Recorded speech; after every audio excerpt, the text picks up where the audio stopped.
बाकी बड़े उम्र के लोग अलग हैं। 1 लाख युवक जान गंवाते हैं हर साल लापरवाह ड्राइविंग के कारण।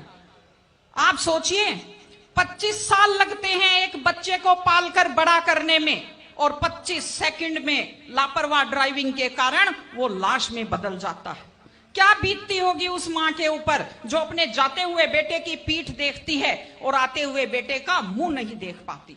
आप लोग क्या सोचते हैं, अगर आप अपनी पावर दिखाना चाहते हैं तो मिल्खा सिंह की तरह तेज दौड़िए, या कि आप नीरज चोपड़ा की तरह, देवेंद्र झाझड़िया की तरह आप तेज भाला फेंकिए मोटरसाइकिल का कान मरोड़ने में, या तेज गति से कार भगाने में कोई बहादुरी नहीं होती। अगर आप सोचते हैं कि आप बड़े हैंडसम और डैशिंग दिखते हैं तेज गाड़ी भगाते हुए, आप डैशिंग हैंडसम नहीं दिखते, आप लापरवाह दिखते हैं, आप बेपरवाह दिखते हैं, आप बेवकूफ दिखते हैं।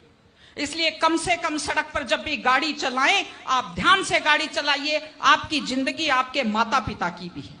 एक छोटी सी चीज और कहना चाहती हूं, हमारे बुजुर्ग हमें जब पालते हैं, जो लोग खेती से बच्चों को पढ़ाते हैं, जो लोग छोटी आमदनी में बच्चों को पढ़ाते हैं, उनकी पूरी उम्र खप जाती है अपने बच्चों की जिंदगी बनाने में।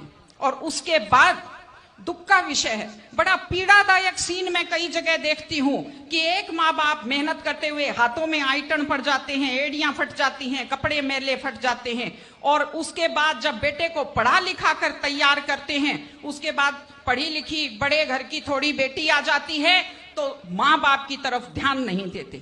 आज हमारे 60-70% घरों में हालत यह है कि बुजुर्गों को रोटी तो मिल रही है लेकिन इज्जत से रोटी नहीं मिल रही।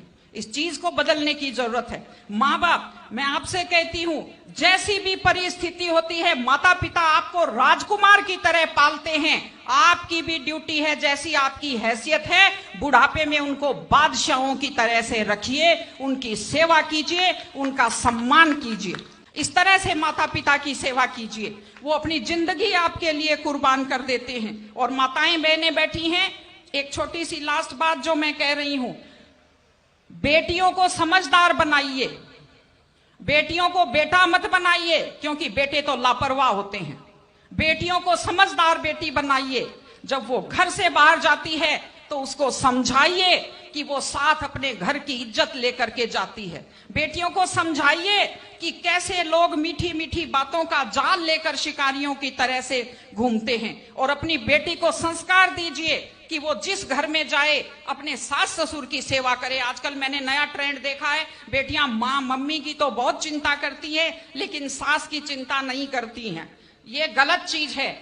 औरत घर की धुरी होती है। अगर वृद्ध लोगों की चिंता नहीं करेंगे तो हमारे वृद्ध लोगों को सुरक्षा कैसे मिलेगी, उन्हें सम्मान कैसे मिलेगा, इनकी जिंदगी खुश कैसे होगी। इसलिए कोई भी कौम तभी आगे बढ़ती है जब वो संस्कारवान हो, जब वो मेहनती हो, जब वो शिक्षा पर ध्यान दे। हमने ये सब किया है, मैं आपको बधाई देती हूँ।